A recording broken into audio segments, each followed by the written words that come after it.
प्रिय बच्चों, आपका स्वागत है आपके YouTube channel read and learn with Ranjit Kumar पे। आज हम लोग करने वाले हैं कक्षा 8वीं एडग्रेड अभ्यास पुस्तिका विज्ञान का पाठ नंबर 5। इसके पहले के सभी वीडियो अपलोड हो चुके हैं। तो आज हमारा अध्याय है कोयला और पेट्रोलियम। आज हम कोयला और पेट्रोलियम के संबंधित जो आपके इस अध्याय में प्रश्न दिए गए हैं उन्हें पूर्णतः समझेंगे और उनसे संबंधित उन प्रश्नों के उत्तर को जानेंगे। तो चलिए हम लोग पहला प्रश्न लेते हैं और पहला प्रश्न लेते हैं हम लोग। तो पहला प्रश्न क्या कह रहा है बच्चों? पहला प्रश्न कह रहा है समाप्त होने वाले तथा अक्षय प्राकृतिक संसाधनों को वर्गीकृत कीजिए। जैसे हवा दिया गया है आपको, फिर सूर्य दिया गया है, पानी, वन और वन्य जीव, कोयला। इस प्रकार से आपको दिए गए हैं। इन्हें समाप्त होने वाले और जो समाप्त नहीं होते, कई सालों तक चलते रहते, नवीकरणीय और अनवीकरणीय संसाधनों के बारे में हमें यहां पर बताना है। नवीकरणीय को अलग करना है और अनवीकरणीय को अलग करना है। तो यहां पर देखो, समाप्त होने वाले प्राकृतिक संसाधन कौन कौन से हैं? वो है वन। अगर आप उपयोग करेंगे वनों का तो तुरंत नष्ट हो जाएंगे। फिर है वन्य जीव, जो वनों में रहते हैं वो जीव। और कोयला, कोयला का आप एक बार उपयोग करेंगे तो राख के रूप में बन जाएगा, फिर आप उन्हें पुनः कोयला के रूप में नहीं बना सकते। अब अगला है अक्षय प्राकृतिक संसाधन। जैसे हवा, आज आपने लिया, कल भी आप हवा लेंगे, वनों से हमें प्राप्त होगी। पर वन को आप जब नष्ट कर देंगे तो हवा भी क्या हो जाएगी? नष्ट हो सकती है। इसके लिए वनों को जरूर बचाया करें आप लोग। फिर क्या हो जाएगा? सूर्य का प्रकाश, आज आपने सूर्य का प्रकाश लिया, कल भी लेंगे। और पानी, ये क्या है? ये प्राकृतिक संसाधन है जो कई सालों तक चलते रहते हैं, इसके लिए इन्हें अक्षय संसाधन कहते हैं। अगला प्रश्न ले लेते हैं। अगला प्रश्न कहता है बच्चों, कार्बनीकरण क्या होता है? तो मृत वनस्पति के धीमे प्रक्रम द्वारा कोयले में परिवर्तन होता है, वह कार्बनीकरण होता है। अर्थात हम कह सकते हैं कि जो भी मृत वनस्पति, मतलब कि जो सड़ के गल गई, पूरे नीचे जो दब गई और वो दबने के बाद कई हजार सालों के बाद एक कोयले के रूप में बन गई, तो उसे क्या कहते हैं? हम उसे कार्बनीकरण कहते हैं। मतलब कि कार्बन उपस्थित रहता है ना उनमें, इसके लिए कार्बन की मात्रा के आधार पर होना, ऐसा बोल सकते हैं। अगला प्रश्न लेते हैं। अगला प्रश्न है तीसरा, भारत में प्राकृतिक गैस कहां कहां पाई जाती है? तो बहुत अच्छा प्रश्न है, आपको सभी को बच्चों ये प्रश्न याद रखना है। भारत में प्राकृतिक गैस त्रिपुरा, राजस्थान, महाराष्ट्र और कृष्णा गोदावरी डेल्टा में पाई जाती है। याद रखेंगे, प्राकृतिक गैसें त्रिपुरा, राजस्थान, महाराष्ट्र, कृष्णा गोदावरी और डेल्टा में पाई जाती है। मुझे कमेंट करके बताएं आप बच्चों, डेल्टा का निर्माण कैसे होता है? इसका उत्तर मुझे कमेंट करके अवश्य बताएंगे आप लोग। अगला प्रश्न देखें। यहां पर अब क्या कह रहा है? मौत कपड़ों को खराब करने वाला कीड़ा और अन्य कीटों को भगाने हेतु प्रयोग में आने वाली नेप्थलीन की गोलियां कोयले के किस उत्पाद से प्राप्त की जाती हैं? इस उत्पाद के दो अन्य उपयोग भी लिखिए। जो नेप्थलीन की गोलियां हैं, कोयले के कोलतार से प्राप्त की जाती हैं। किससे प्राप्त की जाती हैं? कोलतार से प्राप्त की जाती हैं। और इसका उपयोग औद्योगिक निर्माण में किया जाता है। और इसका उपयोग कहां पर करते हैं आप लोग? और आप इसका उपयोग कई जो आपकी उपयोगी चीजें हैं उनमें भी करते हैं। मतलब कि आप जो कोयला से जो चीजें बनाते हैं उनमें भी इनका निर्माण किया जाता है। अगला प्रश्न देखेंगे, सीएनजी का पूरा नाम क्या है? तो सीएनजी का पूरा नाम कंप्रेस्ड नेचुरल गैस या कंप्रेस्ड नेचुरल गैस, आप इंग्लिश में भी लिख सकते हैं। आप इंग्लिश में मुझे नाम जरूर बताएं कमेंट करके, ठीक है बच्चों। आगे अगला प्रश्न देखें।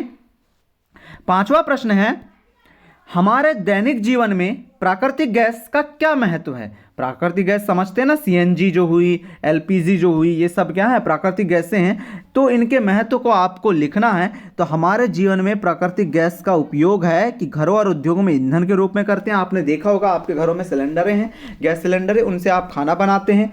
मोटर ईंधन व शुष्क धुलाई के लिए भी आप इनका उपयोग करते हैं। आपने देखा होगा जब आप क्या करते हैं, गाड़ियों में चलते हैं तो कई बार गाड़ियां गैसों से चलाई जाती हैं, तब भी आप इनका उपयोग करते हैं। और पेंट व सड़क निर्माण आदि में भी प्राकृतिक गैसों का उपयोग किया जाता है। ठीक है बच्चों, ये सब आपके उत्तर कहां से लिए जा रहे हैं? ये सब आपके जो प्रश्न है इसके उत्तर आपके विज्ञान के बुक के हैं।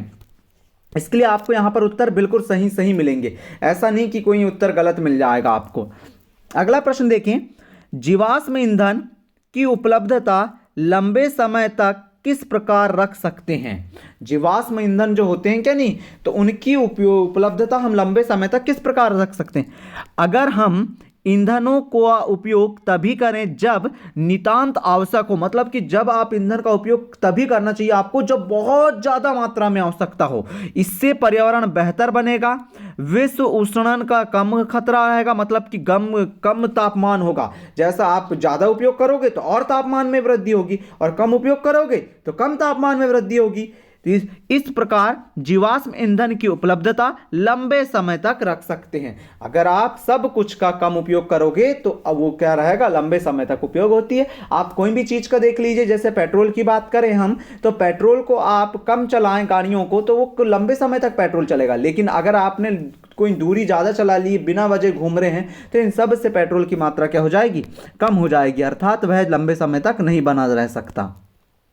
अगला प्रश्न ले लेते हैं, और अगला प्रश्न है हमारा, पेट्रोलियम के विभिन्न संगठनों के नाम तथा उपयोग को सूचीबद्ध कीजिए। जैसे द्रवित पेट्रोलियम गैस मतलब एलपीजी, लिक्विड पेट्रोलियम गैस, इसमें का उपयोग क्या, घरों और उद्योगों में ईंधन के रूप में।